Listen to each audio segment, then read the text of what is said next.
Hola todos, kia ora maura koutou.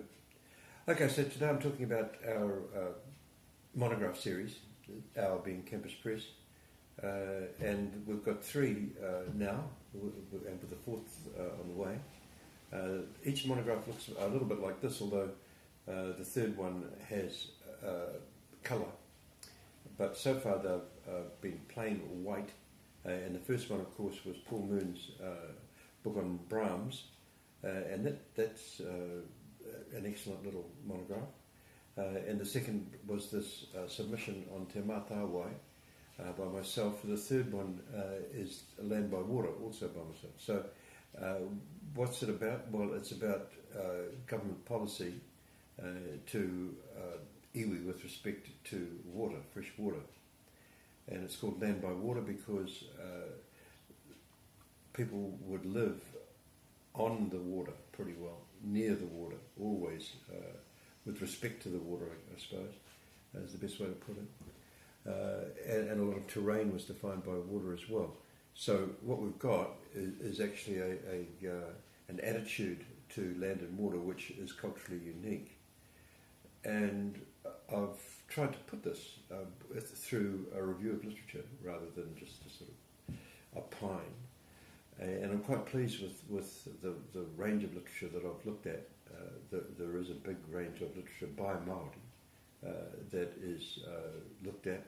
There's also the Land and Water Forum, looked at pretty thoroughly. And one of the interesting things is that, to me, that Whenua Mawai, which was the first version of this, came out in tekahoro.com 2 or 3 years ago. And what's happened is that I think I was describing something then which was, as it were, nascent.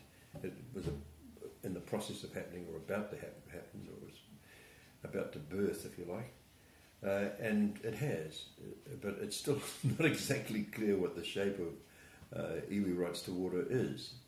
But it's this year, in 2015, that there's been a real movement with respect to iwi rights to water, and we have the Iwi Leaders Forum, the government. We have John Key being quite defensive about these things, these things being iwi rights to water.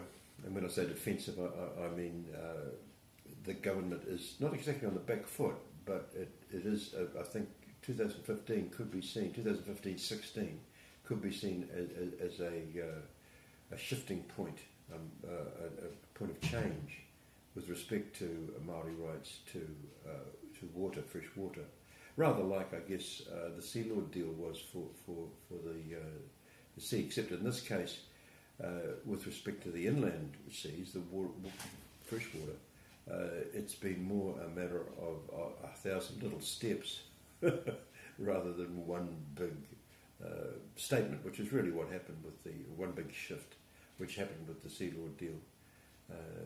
And of course, we're lucky within the Campus Press situation to have just republished the Sea Lord deal, which we published many years ago, again by Paul Moon.